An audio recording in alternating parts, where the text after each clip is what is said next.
Likas sa atin ang kagustuhang magamot ang ating mga karamdaman ng libre o walang binabayad. Meron ding mga magsasabi sa inyo na huwag nyo nang inumin ang mga gamot. Pero ano nga ba ang pwede natin gawin para i-reconcile ang dalawang kaisipan? Halika kayo, pag-usapan natin yan. Mayroon kayong mga maririnig na nagsasabi-sabi na kung saan-saan dyan na huwag nyo na daw inumin ang inyong mga gamot dahil mga synthetic yan. Pero mga side effects, hindi maganda sa katawan at ang dapat nyo na lamang i-take ang inyong mga herbal.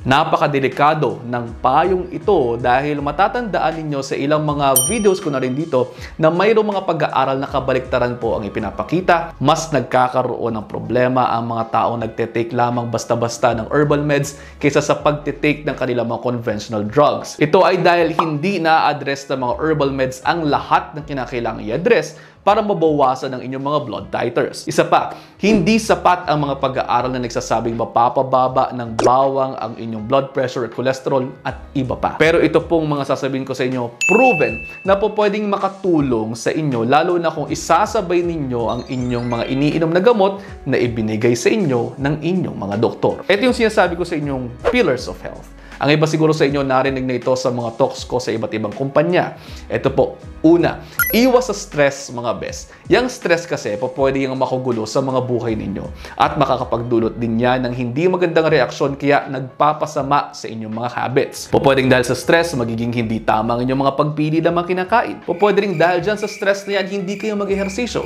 Kaya isa sa mga libreng panggagamot natin, iwasan ng stress mga best. Pangalawa, tanggal bisyo. Alam niyo naman, walang mabuting magagawa yan para sa inyo. Isa pa, gastos lamang po kayo ng paggastos ng paninigarilyo, pag-inom ng alak o pag-hit ng mga illegal na droga.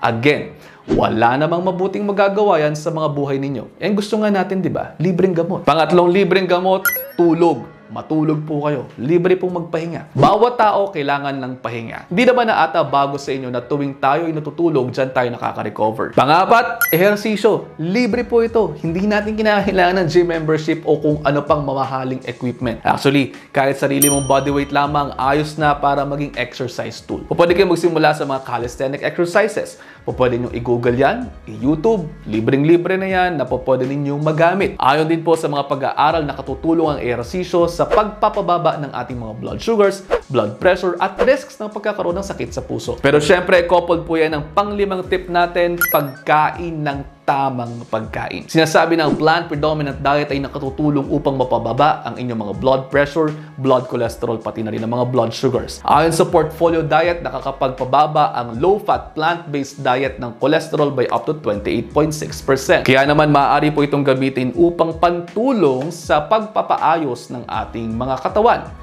O di ba? Lahat ng yan libre at pwedeng isama sa current treatment plan ninyo. Huwag po basta-basta lamang mag-rely dito at tatanggalin ninyo inyong mga gamot dahil best na mayroon kayong shared decision making with your doctors and other health professionals. At paano? Yun lang for now. Sana'y i-digest nyo muna dahil sabi ko nga ang gusto ko ay healthy kayong lahat. See you next episode. Ingat!